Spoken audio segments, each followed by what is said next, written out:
Hello, everybody, and welcome back to another episode of Talking Boxing to the Max Round 2 with Andrew the Boxing Brain. And it's an absolute pleasure to be joined by the future of the heavyweight division, Joshua Antonio. Yes, man. What's happening? What's going on? You good? All good, Thanks for mate. coming on, Josh. I know you're a busy man, and I've been trying to get you on for a while. So thanks for giving me and Max, the new boys on the block in the media game. Me and Max. So no, I good to appreciate you have guys having me on. I appreciate you guys having me on, man. It's a pleasure to be on here. Yeah. Cheers, mate.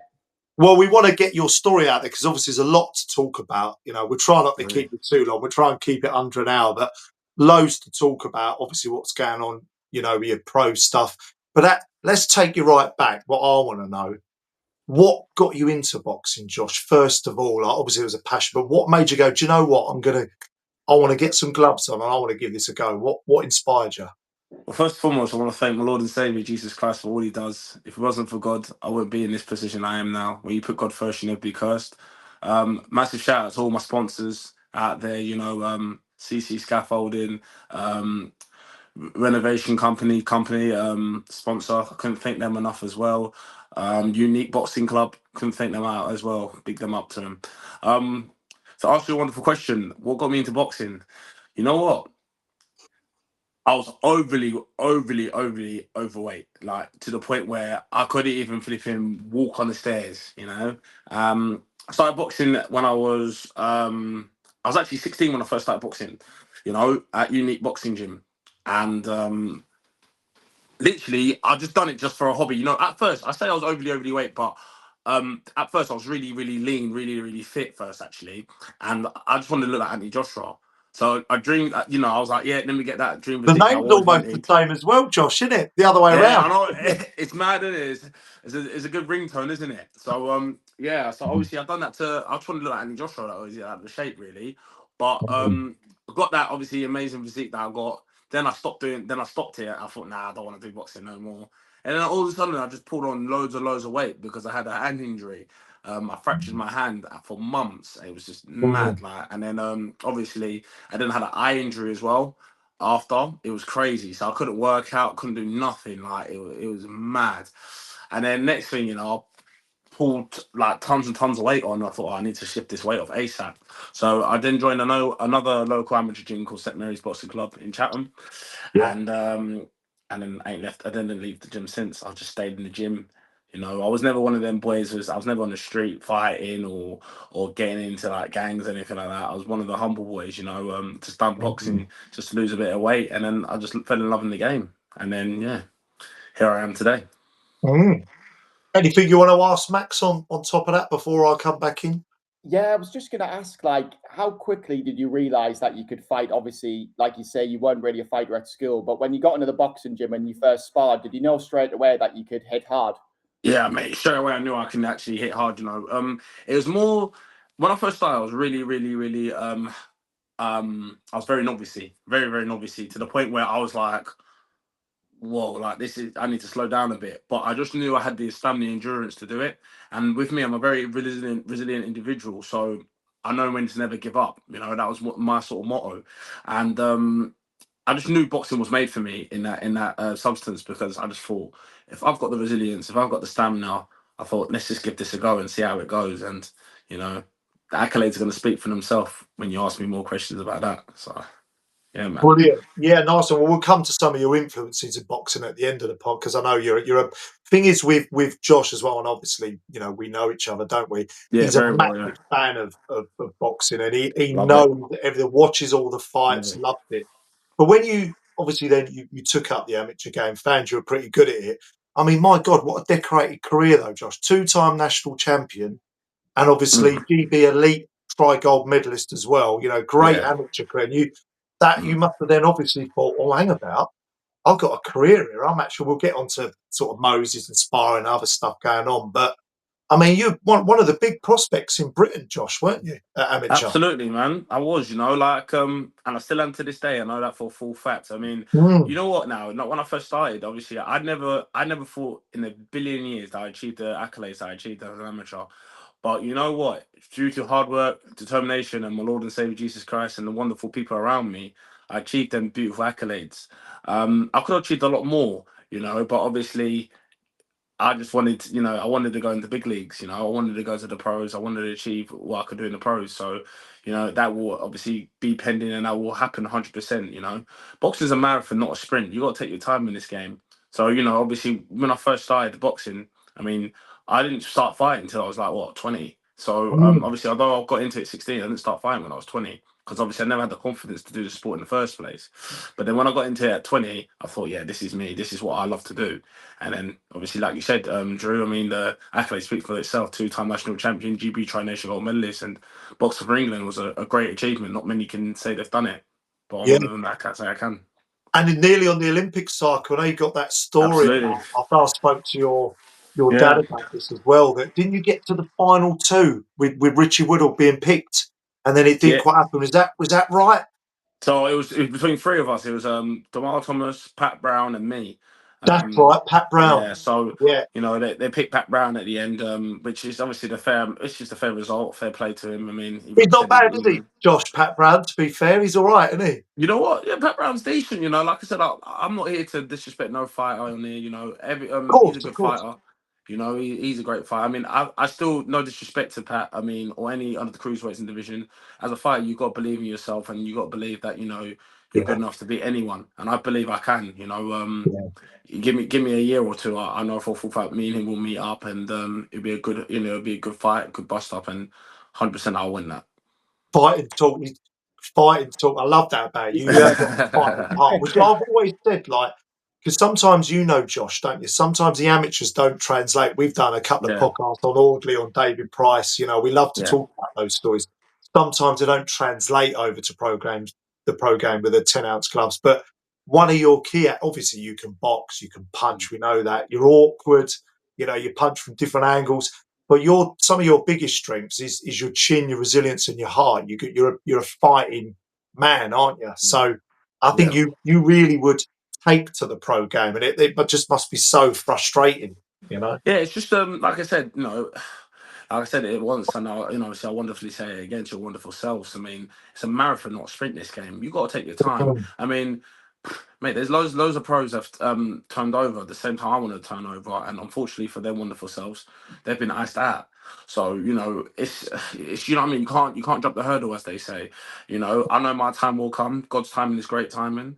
I know for a full fact I will get there on the big leagues, and I know for a full fact, all four straps of them belts will be around my waist and my shoulders. So that's the keyest thing for me. Yeah, it's a little frustrating cycle at the minute, but it will happen. 100% will be out this year. And I can't wait. I'm buzzing. Like I said,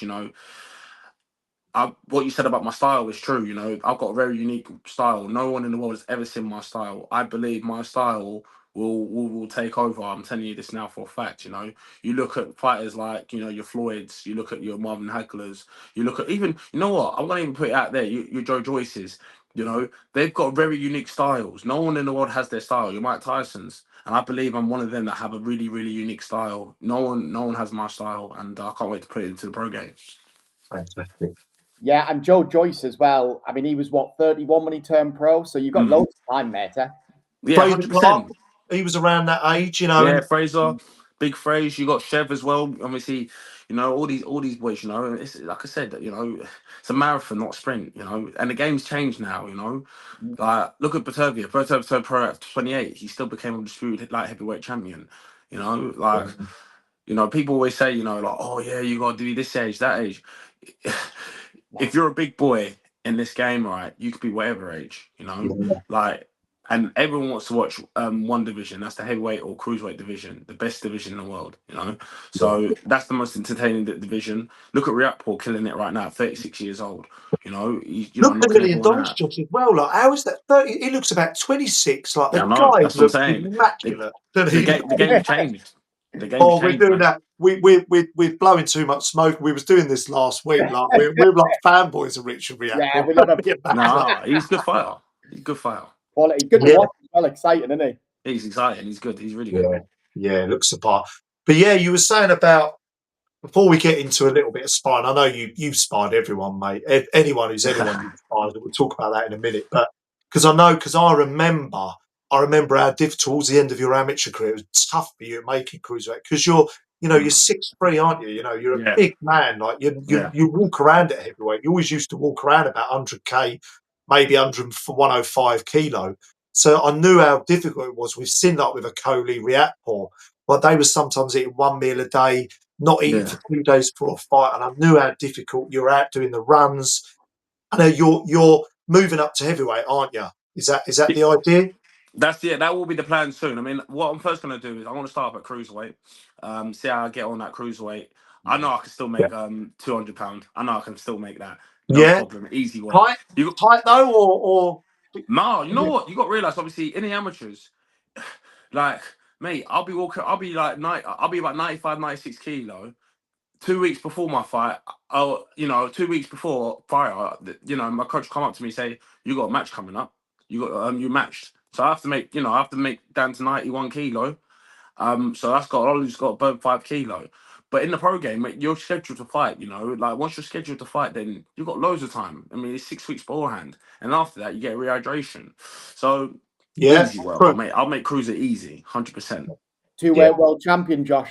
100%, 100%. I mean, I'm so confident in my work, But like I said, I've got to let the action do the talking. Definitely. Yeah, I've always known that about you, Josh. You're very confident, very a lot of self-belief. Always believe in yourself. You have faith, and I think obviously your faith. Being a Christian man, your faith in God.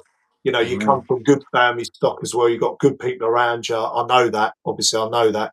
So I think that's going to stand anyone in good stead in any career. Anyone. You've got to have that. You've got to have that belief if you want to be the best, and you want to be the best. So 100%. yeah.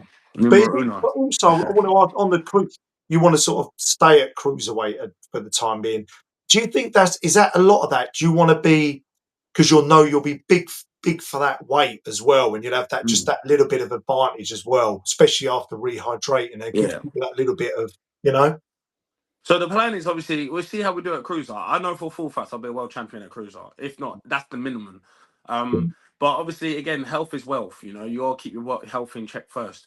If obviously I'm struggling at any time at cruiser, which I don't think I will, then I'll move up to the big leagues. Then I'll move up to the big boys. And again, obviously with the big boys, I look at them. They're all obviously fantastic. They're all they're big bangers. But at the end of the day, skills pay the bills. So at the end of the day, you can have this one punch power. You can have all this, strength, and you could be big and all this. But at the end of the day, all of it, beside that, all that counts is this one thing, and that's skill. So, and I feel like I have the skill to carry into heavyweight game. So, 100%. Heavyweight, I'll billion% be a heavyweight. I mean, I ain't gonna make cruiserweight for no longer, and we'll go up there, and it's exciting times, and I'm excited to be a boxer. I love it. It's all I know. Brilliant, mate. And have you thought about your ring walk music for your debut? Yeah, man. I've thought about all of it. For all of it, the ring walk will be it'll be like a song I know. I'm a huge it's weird. You're gonna think what? But I like a little bit of a jazz, yeah, man. You're gonna hear one jazz song come out. That's gonna be my ring walk for the time being, and then eventually we'll get some rappers out. We get all these, all the commercial stuff out. But eventually happen. But my amateur ring walk song was "Ain't No Stopping Us Now." Yeah, man. Nice banger. Banger. So I can't. Ain't no stopping me now, man. I can't wait. There's a big part of boxing, though, isn't it? Now it's where the entry music and the building up and the razzmatazz, and it's a big part of it. So I think you got to think a little bit about that. What you want to come out to. I think that's a big part of it. Yeah, absolutely. Yeah, you got it just brings your character out, and how you are as a person. You look at Ben Whitaker, for example. I mean, we'll talk about him later, mate. At the end, we'll talk about him. Yeah, I'm just saying, you got Ben Whitaker, the way I remember when he fought this German fighter. I forgot, it was not the fight he just had, but the one before, because he fought Suarez last. Even that ring walk was quite nice. Gavazzi, was it? Sorry, was it Gavazzi, the German guy? Yeah, Gavazzi, that's it. Yeah, that's the one. Yeah, I mean, he came out to Dizzy Rascal, and Dizzy Rascal, Yeah, Dizzy Rascals, he's a old school hero of mine. So, like I said, you gotta have for you to bring all these people out in your ring entrance, just shows the sort of character you are. And boxing is about having you know, obviously a character behind you. It's about being charismatic. It's about having confidence. It's about having that swag, you know, and you know that's what brings it into your who you are as a person. And you have to have that confidence before you get in the ring, before you get in the ropes. So it's important. Yeah, promote Absolutely. yourself. The Yeah, ring man. walk music must be so important to pump yourself up before a fight. Oh Like, yeah, come out with an absolute 100%. banger. You're in the I love moment. it. Yeah, man. I remember when I fought in the ABA finals. I mean, I came out to a Christian song. It wasn't really uplifting. It was more like a spiritual one. It got into your soul, and it made me believe that I was gonna, you know, try and win them. You know, unfortunately, I lost, but like obviously, after that, we won the tries after that. So you know, Because it was really you never good. see anyone coming out to like Barbie Girl by Aqua though, do you? They're gonna like, Yeah, I'm a Barbie. Like probably Tyson Fury would be the only fighter I could think of that would do something daft like that, just to like yeah, wind people up. Some like Enya or some like weird chill song or something. Like yeah, Susan Boyle. 100%. yeah, Justin Bieber or something. I don't know. Justin Bieber was saying like that. Do you know what I mean? It's Oh, crazy. God. But to bring it back to a serious tone, me and Max do like to have a bit of a laugh. But I don't know. I know you can't talk about specifics of sparring. It was a bit of a contentious. But you've sparred everyone, mate, haven't you? Vidal Riley, David Adelaide, Moses, hundreds of rounds. Like Yeah, man. Buatsi, I think you've sparred. You. Who would you, I don't even know what question to ask. Like who? I don't know. What will be the question? Who are your kind of favourite people to spar? What can you kind of tell us? Sort of, Well, you know, anything on? I can tell you a lot. You know, I'll tell you what. I think Enrico Itauma. Sorry, Moses. Should I say? I'm so used to calling him I Enrico. told you, Max. He calls him Enrico because Yeah, that was his name growing up, wasn't it? In the yeah. Midwest. He's my Good guy. I name. grew up with him. But with Moses, Reek is special. You know, Rico's special, man. Like I've never seen a fighter the way he is. He's gonna be the next Muhammad Ali, if not better. The boy is special. So that's him. Vidal Riley is for me one of the most underrated fighters you're ever gonna see. Um, that guy can move for a cruiserweight. He I moves know like a you really lightweight. rate him, and you shared Yeah, the ring with him a lot, haven't you? So yeah. I know I you really rate think of him Vidal. highly. I think Vidal's spot on. I think he doesn't get the credit he deserves because I feel like because obviously people this and I call them uneducated boxing pugilist. Because you got to realize Vidal Riley as an amateur was a 7-time national champion, European silver medalist. No one ever 7 talks times, about yeah, him. This is the yeah. thing, you know, and I give that man respect because to do that as an amateur and then bring it to pro game, you know, is amazing. You know, so big respect to Vidal for that. He's a class act. He's you know, and he's a nice guy as well. You can, I mean, times we've sparred, we've sat down, we've chat, you know, and he's always advised me on a lot of good things, and you know, he's always said that I'm a, you know, not even a prospect. He says I'm a contender. And you know what? From there, I took that. I thought, you know what, that's true because no disrespect to any cruiserweight in the division. I pray big things for him, but I ain't no prospect. I'm literally a contender. Like Mm. most of the cruiserweights you're seeing now, I've either fought them or sparred them or beat them Yeah, as an amateur. yeah. So Yeah. like it's you Alois know, and I Junior as well. I know sorry. Alois Junior as well. Alois Junior. He's one. He's one. I'm gonna definitely fight. I mean, respect him. He's doing fantastic. I mean, I'm proud of him. You know, like obviously he's only a young man as well. You know, I never thought he'd be where he is right now, but he's doing really, really well for himself. A big respect to him. But he's another one again. No disrespect. He's another one I feel like I handle really with ease. Um, Nice. there's a lot of Lucas Ronick, again, another good fighter, but I feel like handling him with ease. Pat Brown, brilliant bomber, but I feel like I handle him with ease. Like, but who knows? You know, Tino Bella as well. He's the one I beat in the Tri Nation games and got gold for England. Like, it's exciting times. It's exciting times to be a cruiserweight and then in the heavyweight scene as well. So. But yeah, going back to the sparring, yeah, Bill O'Reilly was, you know, he's a class act. He's you know, he's really, really good at what he does. Bill and Smith as well. I like sparring Bill and Smith. I learned a lot from him, you know, when it comes to strength and endurance, because that's what Bill and Smith, for him to, the way he executes you is stamina base. He executes you with his stamina and his Yeah. endurance and his body function. So, and he taught me a lot about the pro game more. Out of all the pros I sparred, you know, he was the one that sort of got me to calm down on my feet. Not telling me, but when I sparred him for his camps when he's defending his world title against Manzalek, he taught me like when I was sparring, I was I was getting used to like stamina base because in a pro game you gotta get used to stamina, controlling your stamina, controlling your range, controlling your speed, X, Y, and Z. So he was really good for that front. David Adelaide taught me a lot when it comes to punching. The guy can punch. You definitely can. He can punch, David Adelaide. He's good as well. Got a good jab. Again, a very underrated jab. A very, very underrated jab.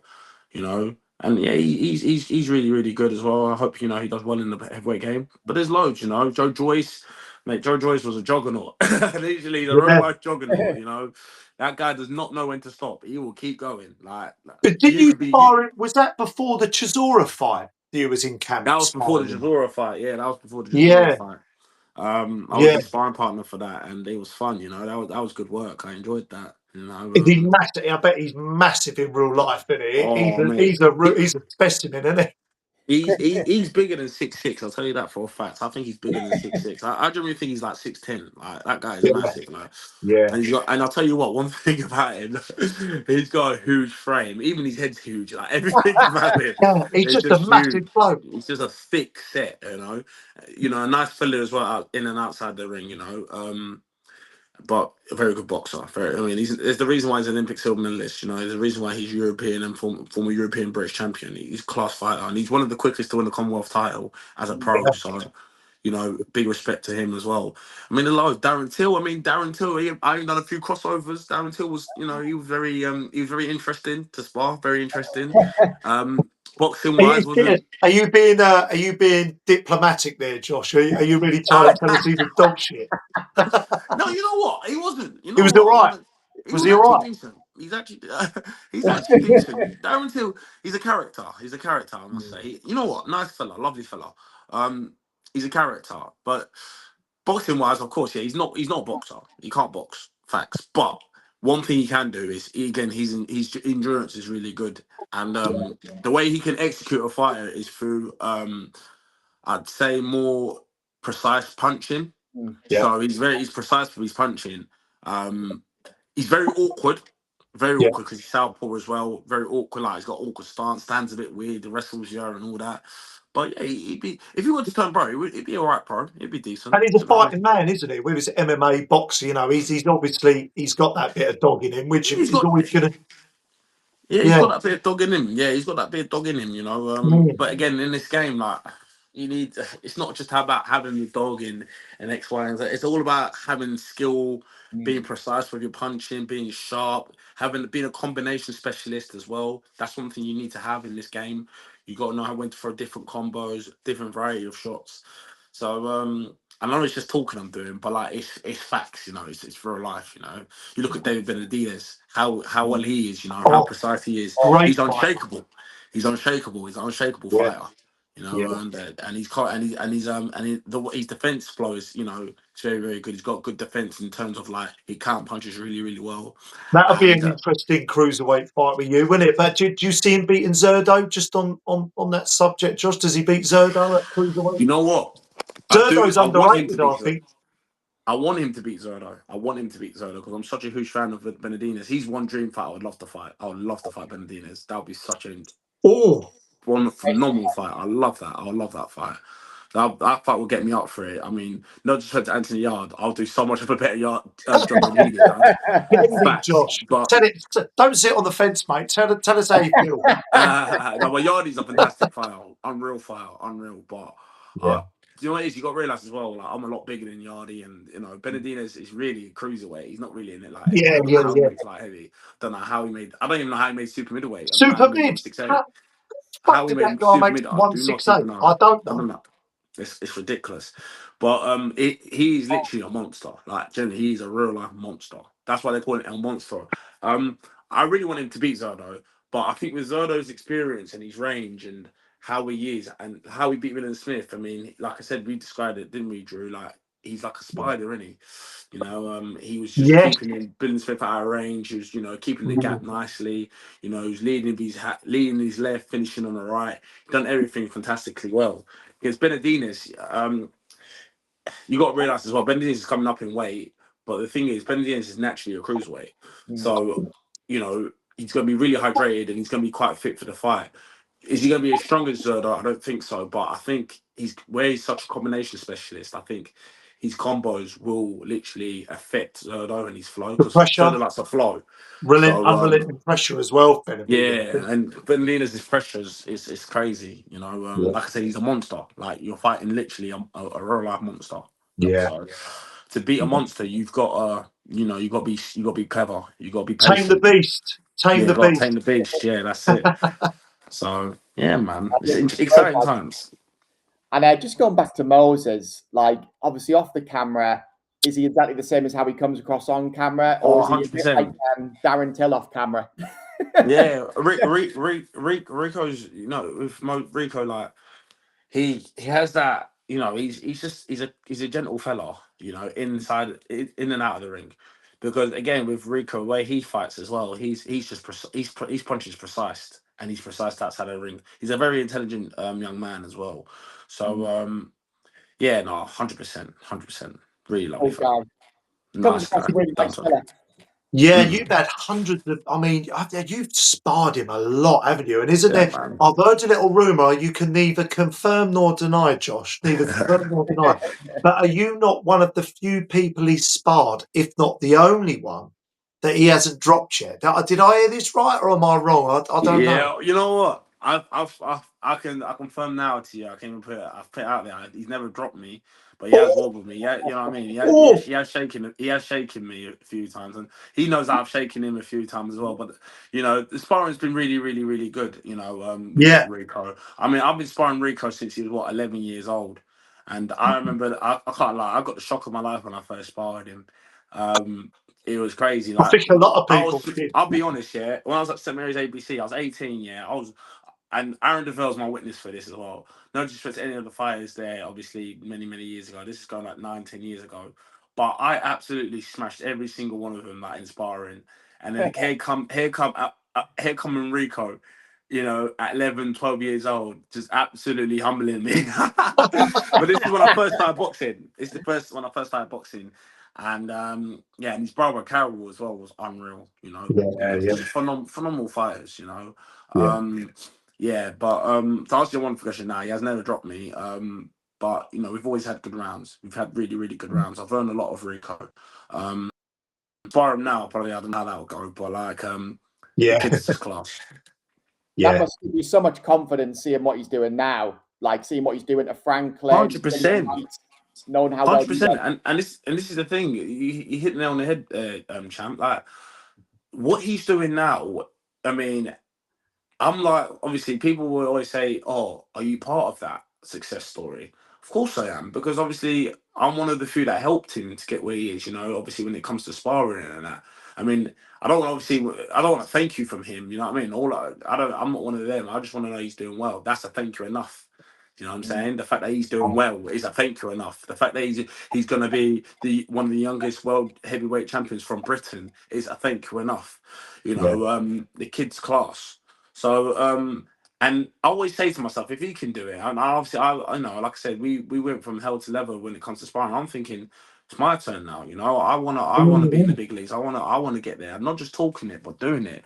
Like I said, God's timing, he's great timing, and it genuinely is. So I just can't wait to get up there and show what I'm all about, 100%, and it will happen. I cannot wait. So outside of before we move on to what update what's going on with you now, outside of Moses, who would you say that you've kind of sparred that you found really difficult? Their style just you found really tough to navigate. I'm gonna be really honest with you. I say Vid O'Reilly, 60%, but no one. Yeah. No one apart from So outside of Rico. Vigo, Riley, and Moses, you've No, generally it's been fair game. it's been fair game, man. Or if Yeah. not, I've got the belt. Them guys, yeah. When I sparred them two, especially Enrico, I just feel like I can spot anyone in the world. I'll be honest. I'll be real. And But that's not me that's going trying to to be give you headed. That's huge not. confidence, though. I can understand the self-confidence I make because if you're doing hundreds of rounds and, Yeah. and, and having really good spars with the biggest prospect on the planet, Moses Itauma. That's going to give you massive confidence. It's gonna Like, give you confidence, 100%. yeah, It's gonna give you confidence because this is the thing people don't understand. Like, and this is what I say: uneducated people about boxing. Yeah, they don't seem to understand it, and it's always the people that have never done boxing in their life that always think they have their opinion, have the right to say all this and all that. Till you've got in the ring with Rico, yeah, like and sparred in rounds, and if you let's say if you survive or at least landed a punch in him, you've done well. You have done well because the kid, I'm telling you, is surreal. He is unreal. You know, like honestly, it's like he's the next Muhammad Ali. In fact, it's not better. Like I've said it from day one. Like the kid's class. You know, if Lomachenko and Mike Tyson had a baby, they were produced in Rico and Palmer. I like the analogy.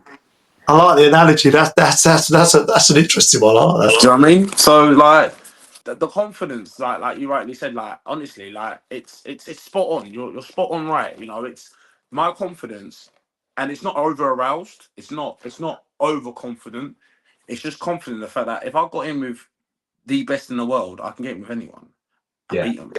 Yeah. So you really good think about it, like the skill I've learned. Think about it, and bear in mind, I started competing boxing when I was 20. And I finished. I retired from the amateur game when I was 25, and in 5 years I achieved 2 national titles, a GB gold medal, numerous of county titles, 2 box cup titles in the space of 5 years, plus lockdown. So really 3 years. That ain't too bad. So you can imagine what I can do in the pro game now. You know, now I'm holding my feet better, moving better. I feel a lot better. I'm a man now. I'm strong. Got my man strength. Yeah. You know, it's dangerous times. You know, but like I said, action speaks louder than words, and I'm about to show that. Talking of which, Max, we should probably ask Joshua, our team's guest today, to come on update. I know this has been a bit of, obviously there was the cataracts and you've appealed to the British Board Boxing and Control. Yeah. What's the latest? I know you're trying to do some. You're in conversation with Francis Warren, aren't you? Who's separated from Queensbury. Give us I'm a with lay of the Sonny land. Warren. Sonny Warren. Yeah. Sonny Warren. Oh, Yeah. Sonny Warren. Sorry, that's it. Yeah. Yeah. So obviously I can't talk too much about the update when it comes to it, but 100% we will something will be analysed.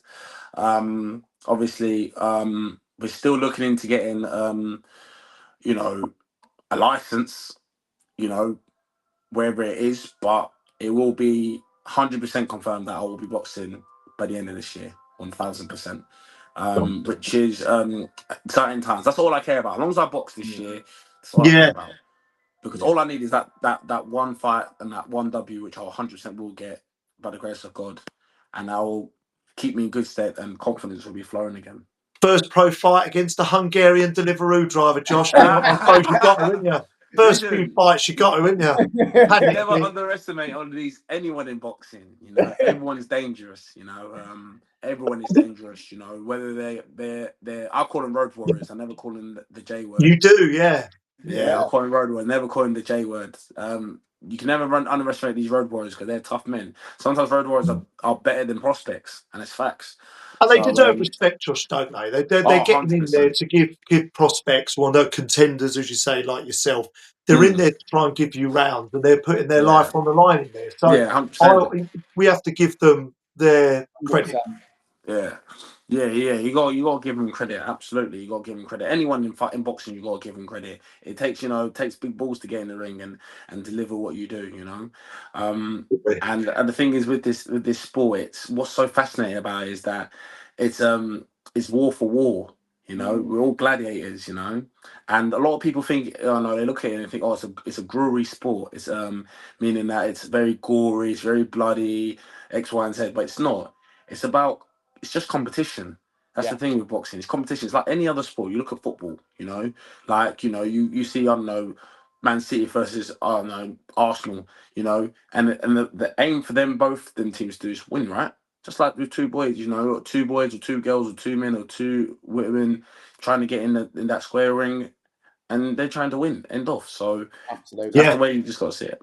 And also, Max, just on that, before you come back in with a question, I have to let you know Max is a long-suffering, but now an optimistic Sunderland fan. Yeah. Me and Josh are long-suffering Tottenham fans. Oh, sorry, boys. He's also a Tottenham fan, unfortunately for him. Gillingham and Tottenham, that's me. I hope you stay up, mate. I think you will still. I've got a feeling. We've got Forest Come on. Friday, so we can do you a favour if we beat Forest. Oh, dear. So, we'll see what happens, But I was just going to ask you, Josh, so what would you do if you got the call from Jake Paul, professional debut, live on Netflix at the Tottenham Hotspur Stadium? Would you knock him out quicker than AJ? 100%. Yes. Brilliant question. Round 100%. The money as well. Now, listen, I'll fight. Honestly, I'd. You know what? I would love to spar Jake Paul, let alone fight him, because you know what? I'm sick and tired of these influencers trying to take our sport. You and me both. Yes, they're good. Yes, they're good for money. Yes, they're good for publicity. But people need to realize they could not box. Tommy Fury is another one. He's another clown. He's another. He could not box as well. Lovely fellow, and I'm sure he's got wonderful. What's that about? It's just a joke. It's awful. I mean, we're all gonna watch it. Let's be real. We're all gonna watch it and tune in. But probably, but at the end of the day, it's still a mockery on our sport. You can never go. Could you? I guarantee you, Max and Drew. Yeah, I guarantee if you go up to Tommy Fury, and you ask him, would you fight a Vidal Riley? Would you fight a Chef Clark? Would you fight Alois Jr.? Would you fight a Pat Brown? He will be like, oh, I don't know these guys. Forget about you. You'll get your ass whipped. It's not about you not knowing these guys. You'll get your bum clapped. So at the end of the day, it's an arrogant thing that these influencers say. Like I remember Tommy Fury saying, "Oh, I wouldn't fight Vidal because there's no money in it." It's not about money. It's about you. It's about you getting your ass slapped. That's what it is. So forget about the money and all this and all that. I mean, he's just chatting a lot of rubbish out of his bum. I remember times when he said, "I want to be just like my brother. I want to be a world champion," and all this and that. It's just a mockery in our sport because he's saying he wants to be a world champion. He wants to do this and do all that. I pray it happens for him one day because I'm one of them people. The Bible always says, always thou should not judge their neighbor. So I ain't gonna judge him in terms of wanting to achieve a certain goal, and I hope it happens for him. But you got to be really realistic with yourself. You really think you can compete with the likes of Vidal's right now, the likes of Pat Brown's right now, the likes of even John Hedges, all these guys like in the British scene, you can't even get past English level or area level. He's not, you know what I mean? So and do you know what, Josh, as well, because the cruiserweight division outside of Jair, Patar, and Zerdo, and that might be what also I'm wondering why you obviously want to stick with the cruiserweight division, because with your talent, you could clean up that division because it's not got the most depth. That cruiserweight division now, it's not got the most depth. I mean, like by the time the Vidals are gone, because Vidal is a top contender now. The likes of Vidal's, the Badu Jacks, who else? Strapatires, Zerdos, Benavides might be around still, but they're gonna move on to heavyweight, or if not, call it a day in the sunset. So you got really now you got then you got obviously then I call it a cycle. You got that's cycle one. Then you got cycle two. You got your Alois Juniors, your Pat Browns, your John Hedges. Who else is quite good domestically? You can put Zorro in there. You got your Zorros. That's cycle two. Do you know what I'm saying? So they're like I'd say British level. That are going to move on to British European level. Do you know what I'm saying? Chev is there. Chev as well. Chef Clark.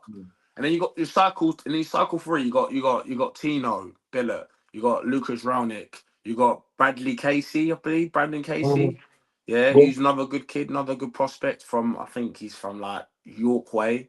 Then you got me. So, it's like I said, you got that cycle there, and for me again, no disrespect to them boys.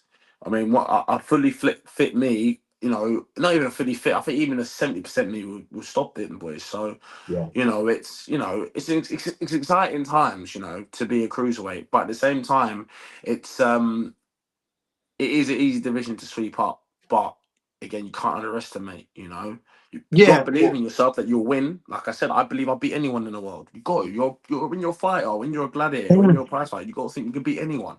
You got to be positive. You got to be optimistic. You can't be all this like feeling sorry for yourself and be realistic. Like, oh no, maybe another year. Can't do that. You've got to be really willing to go out there and put the performance of your life. So, you know. Absolutely, mate. And you just got to look at Pat Brown, how like fast he's been tracked. I think he's fighting John Hedges for the English title already. So when you do turn pro, British, so yeah, it's going to be vacant. Yeah. Quick. Pat Brown and John Hedges would be a good fight. I mean, like I said,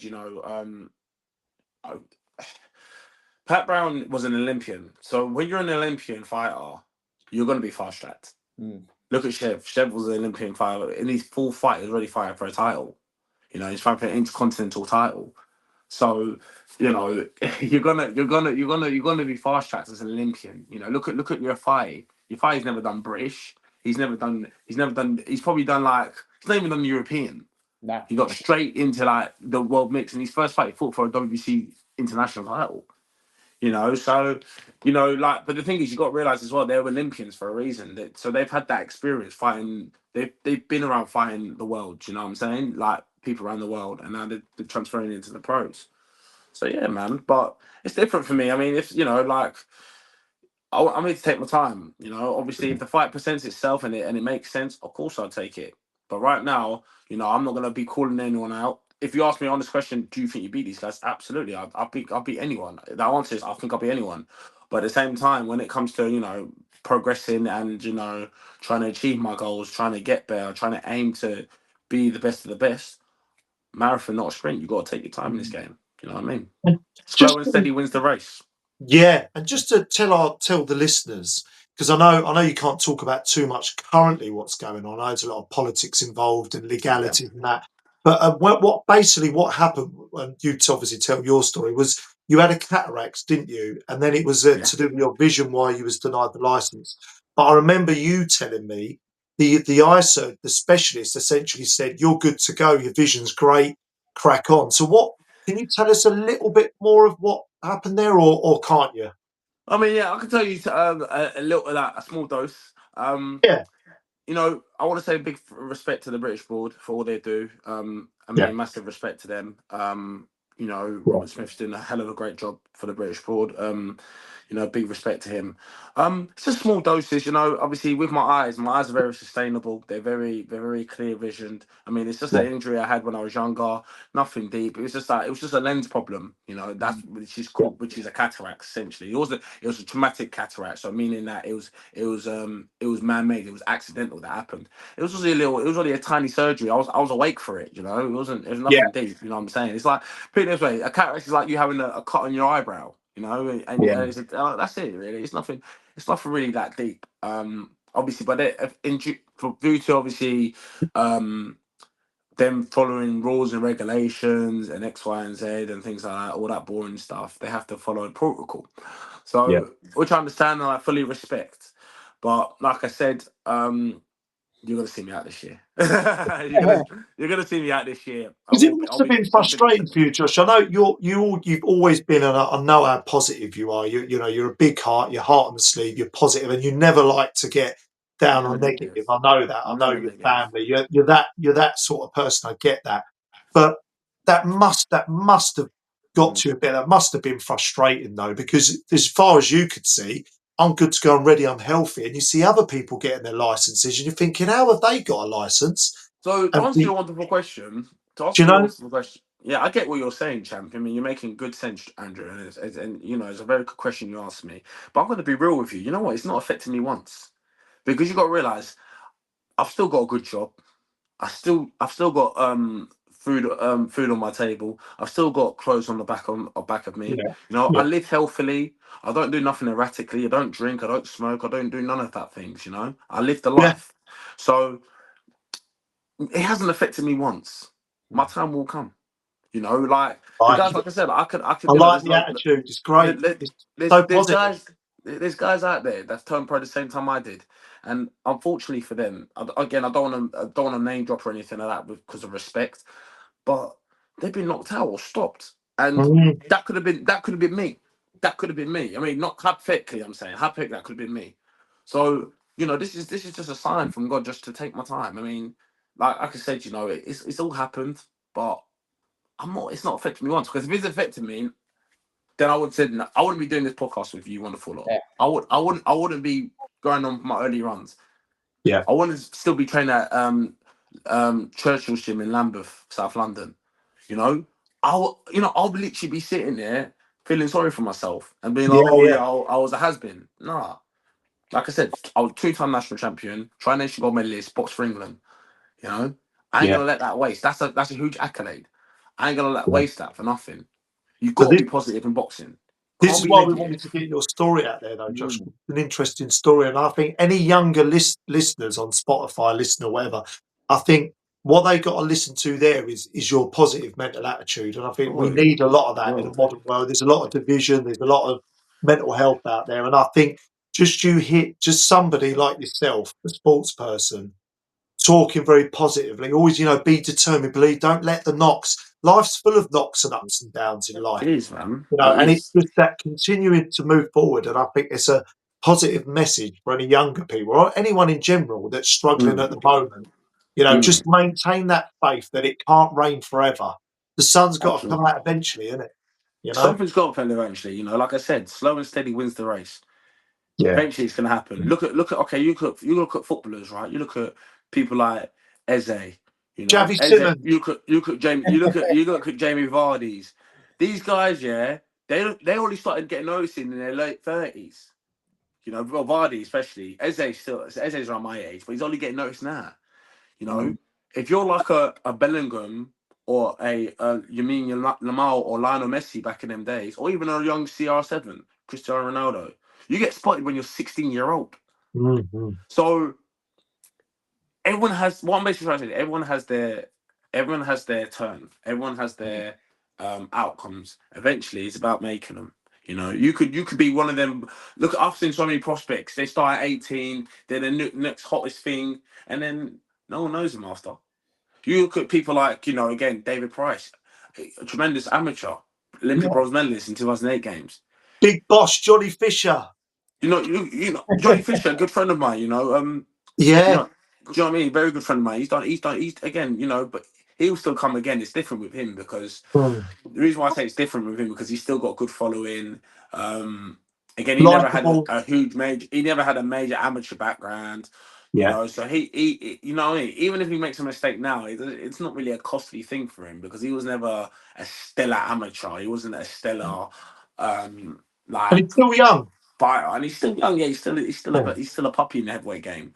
But people like David Price, I mean, he was a stellar amateur, and he gets knocked out by some next bin man twice in a row.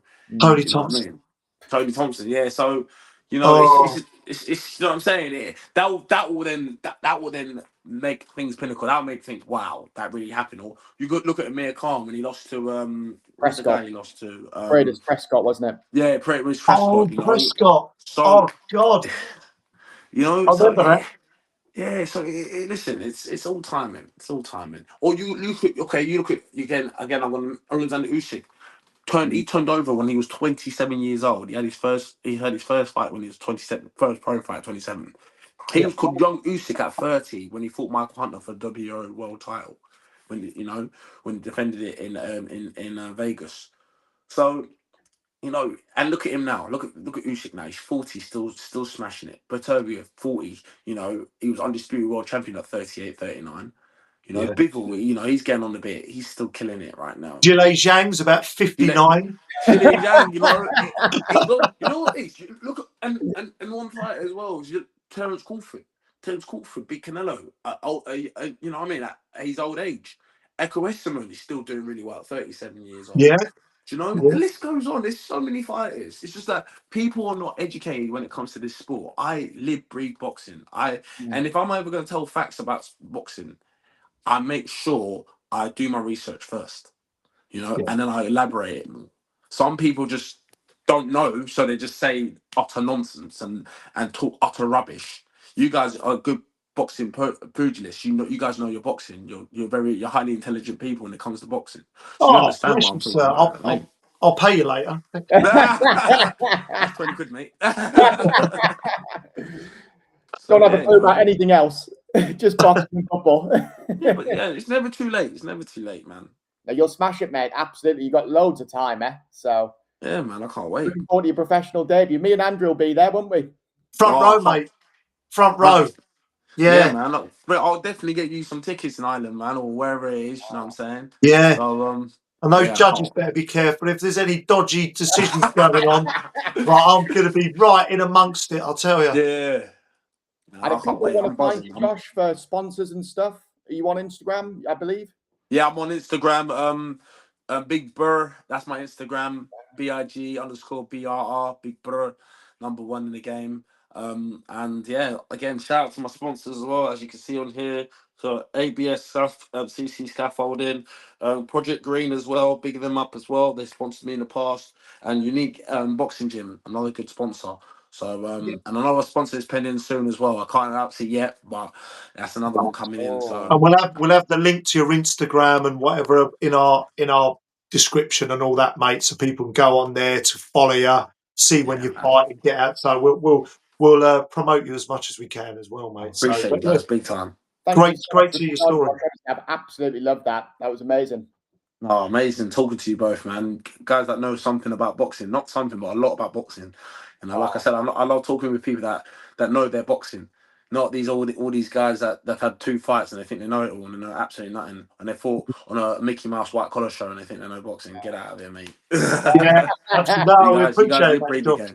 Appreciate your words and also thanks for your time because I know you're busy at the moment. We didn't even talk about your coach or the rest of it. So what we'll have to do, because we're going to wrap it up, I think soon. So what we'll have to do is maybe get you on for a second time, and then you can update us on where you're at. Yeah, Then no, I can tell you now. If I do it for fun. It's just something I do on the side. I mean, I manage unlicensed fighters or TikTok fighters, and just trying to let them reach their goal. I had a young lad called Marco Vitak.